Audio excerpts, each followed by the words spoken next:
एक असं शहर जिथं या शहरातल्या प्रत्येक गल्लीवर नजर ठेवली जाते, जिथं येणारा जाणारा प्रत्येक कॉल ट्रेस होतोय आणि जिथे शत्रू राष्ट्राचे एजंट म्हणून वावरताना एक साधीशी चूक म्हणजे साक्षात मृत्यू असतो.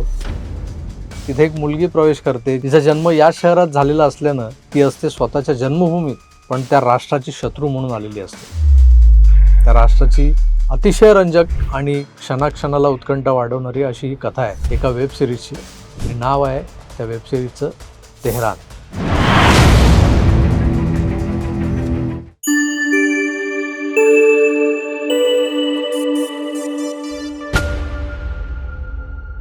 मित्रांनो नमस्कार. हा स्टोरी टेलर प्रभाकर तुमचं पुन्हा एकदा स्वागत करतोय तुमच्या आपल्या आवडत्या अशा गोष्टींच्या त्या रंजक भावविश्वात.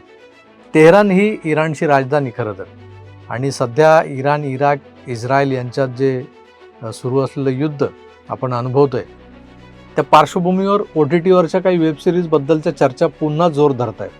नेटफ्लिक्सवरची फौदा ही खरं तर इंग्लिशमध्ये केऑस असं नाव असलेली जी वेब सिरीज आहे, जी इस्रायली गुप्तचर यंत्रणेच्या म्हणजे मोसादच्या थरारक कारनाम्यांनी भरलेली आहे. ती अनेकांनी पाहिलेली आहे आणि अनेक लोक त्यावर भरभरून बोलताना आपण पाहिलेत. पण आज मी तुम्हाला सांगणार आहे एक अशी स्टोरी जी फक्त थरारक नाही, फौदासारखा सातत्यपूर्ण हिंसाचार, ॲक्शन वगैरे असं त्यात नाही आहे, तरीही ती तुम्हाला विचार करायला भाग पाडते, प्रश्न विचारते. देश मोठा की माणूस, कर्तव्य मोठं की भावना. स्टोरी आहे तामार राबिन्यांची, इस्रायली वंशाची, जिचा जन्म तेहरानमध्ये झाला आहे, पण तिचं पुढचं आयुष्य हे इस्रायलमध्ये गेलं. ती सध्या मोसादची एजंट म्हणून काम करते. मोसाद म्हणजे जगातल्या सर्वात गुप्त आणि शक्तिशाली गुप्तचर संस्थांपैकी टॉपला असणारी गुप्तचर संघटना. आता ही तमार राबिन्यान, नाव तसं साधं, पण तिला सोपवलेलं काम अत्यंत धोकादायक आणि जिकरीचं.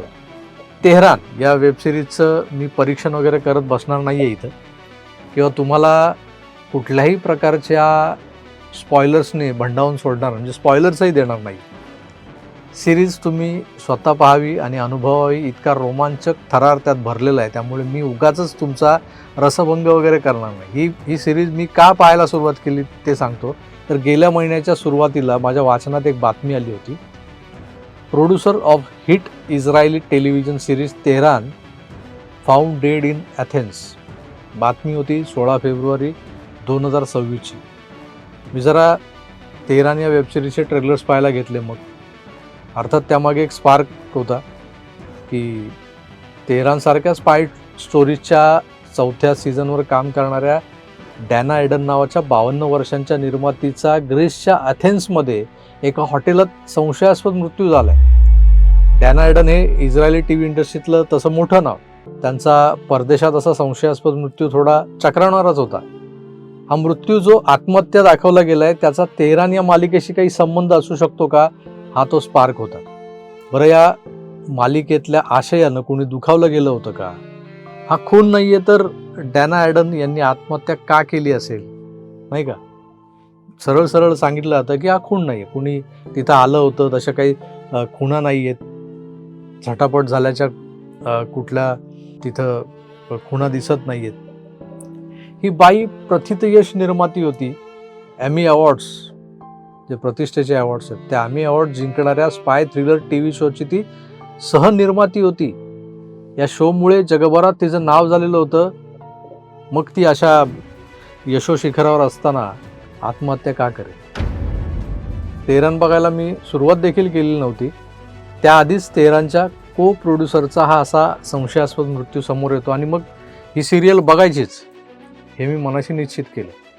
तर मी पाहिलेल्या पहिल्याच एपिसोडमध्ये 2012 सालच्या नवी दिल्लीतल्या एका बॉम्बस्फोटात इस्रायली दूतावासातल्या एका अधिकाऱ्याच्या कारला जे मॅग्नेटिक बॉम्ब चिटकवून उडवून दिल्याच्या घटनेनं सुरुवात होते.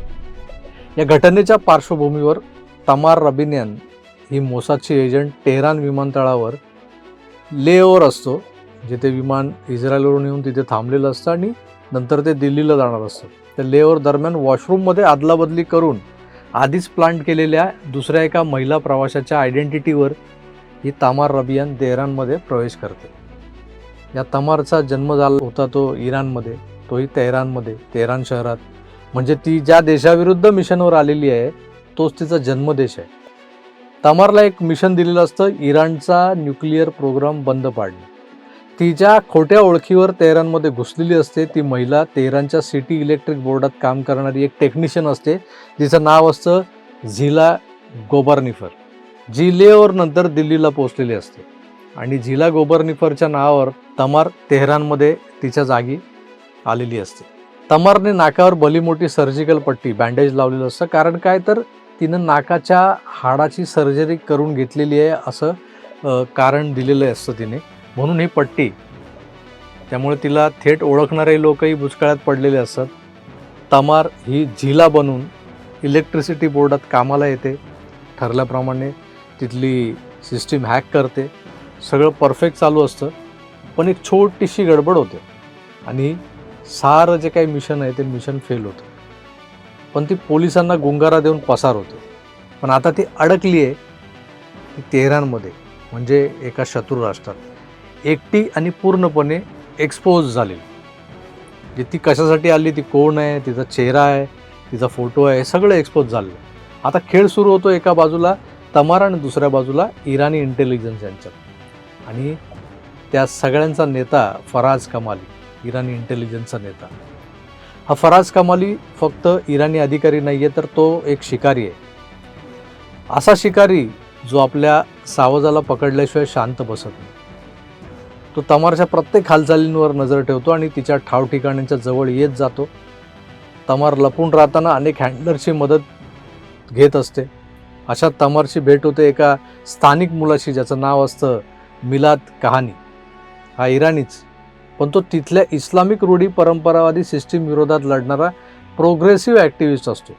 म्हणजे इराणमध्ये जे दोन विचार प्रवाह, मतप्रवाह आपसात भिडत होते, तुम्हाला आठवत असेल. तेहरानमध्ये या खामेनीच्या रूढी परंपरावादी इस्लामिक राष्ट्राच्या ज्या भूमिका आहेत त्याच्या विरोधात काही प्रोग्रेसिव्ह तरुणही लढत होते, म्हणजे ज्यांना हे हिजाब बिजाब नको होता. अशा पद्धतीचा एक संघर्ष इराणमध्ये सुरू होता. त्या संघर्षाच्या पार्श्वभूमीवर तमारला हा मिलाद कहानी भेटतो. या मिलाद कहानीला एका प्रोटेस्टच्या दरम्यान ही तमार एक सिस्टीम हॅक करून देते. म्हणजे सगळे जिथं हे प्रोटेस्ट सुरू असतं तिथं आजूबाजूचे सगळे CCTV कॅमेरे बंद होतात. आणि ह्या मदतीनंतर हा जो मिलाद आहे तो तमारला मदत करण्याचं आश्वासन देतो. ते एकत्र राहतात आणि ऑब्व्हियसली दोघांमध्ये हळूहळू जवळीक वाढते, परिणिती, प्रेम निर्माण होण्यात होते. पण प्रश्न उभा राहतो असा की हे प्रेम खरं आहे की मिशनचा एक भाग आहे. आणि जेव्हा सत्य समोर येतं ना, तेव्हा सगळं तुटतं. सगळं विश्वासघात आणि त्यातून निर्माण झालेल्या वेदना. तमारचं आयुष्य आता नरक बनलेलं असतं. तिच्या जवळचे लोक एकामागोमाग एक मारले जात असतात आणि तिने ज्यांच्यावर विश्वास ठेवला होता ते तिला धोका देत असतात. आणि सगळ्यात मोठा धक्का, ती ज्या यंत्रणेसाठी जीव धोक्यात घालून परक्या देशात जोखमीचं काम करत असते, ती तिची स्वतःची संस्था मोसाद, तीच तिला वाऱ्यावर सोडून देते. एक वेळ अशी येते की आता तमार कोणाचीच नाही, ना इराणची, ना इस्रायलची, आता मिलाद कहानीची, जो तिचा बॉयफ्रेंड असतो. कथा जेव्हा क्लायमॅक्सला पोहोचते, न्यूक्लिअर बॉम्बचा धोका, संपूर्ण शहर उडवलं जाण्याचा जो धोका आहे किंवा हे संपूर्ण शहर उडवलं जाण्याच्या मार्गावर आहे, तमारसमोर दोन पर्याय उभे राहतात. एकतर स्वतःचा जीव वाचवणं किंवा हजारो लोकांचा जीव वाचवणं. या प्रचंड तणावाच्या क्षणी ती काय निवडते? ती स्वतःचा जीव धोक्यात घालते का? ती मोसादने सोपवलेलं मिशन पूर्ण करते की भावनेतून हे सगळं जे काय आहे ते कुठेतरी सॉफ्ट कॉर्नरला जातं आणि तो होणारा स्फोट थांबवते? नेमकं काय होतं? हा जो काही थरार आहे तो तुम्ही तेहरानचे 3 सीझन पाहिल्यानंतरच अनुभवू शकता. ॲपल TVवर ही मालिका उपलब्ध आहे. बऱ्याचदा परदेशी मालिका म्हटल्या की विशेषतः जे त्या OTTवरच्या मालिका, तर त्यात दुसऱ्या तिसऱ्या मिनिटाला न्यूड सीन्स किंवा उगाचच नागडे होत साकारलेले बेड सीन्स हे दाखवले जातातच. आणि या अनावश्यक वाटणाऱ्या सीन्समुळे बऱ्याचदा स्टोरीची लिंक तुटते. फॅमिलीसोबत चांगलं कथानक असलेल्या आणि जगात काय चाललं हे दाखवणाऱ्या वेबसिरीज एकत्र बसून पाहता येत नाहीत आपल्याला. पण तेहरान त्याला अपवाद आहे. इव्हन पहिला सीझन तरी एकही न्यूड सीन नसलेला आहे आणि हा सीझन मी नुकताच पाहून संपवला आहे. आता दुसऱ्या सीझनचा पहिला एपिसोड हे अर्धा पाऊण झाला आहे. तुम्ही आयफोन वापरत असाल तर ॲपल टी व्हीचं सबस्क्रिप्शन घ्या आणि थरारक वेबसिरीज जरूर बघा. मोसाद या इस्रायली गुप्तचर यंत्रणेबद्दल सविस्तर आणि सखोल माहिती जाणून घ्यायची असेल, त्याची इच्छा असेल तुमची, तर परममित्र प्रकाशनचं एक पुस्तक आहे, इस्रायलची मोसाद. हे पुस्तक नक्की वाचा. या पुस्तकातल्या 1-2 प्रकरणांवरही मी लवकरच स्टोरीज करणार आहे. पण हे पुस्तक तुम्हाला ॲमेझॉनवरून विकत घ्यायचं असेल तर खाली डिस्क्रिप्शन बॉक्समध्ये लिंक देतोय, जरूर घ्या. मी तुर्तास इथेच थांबतो.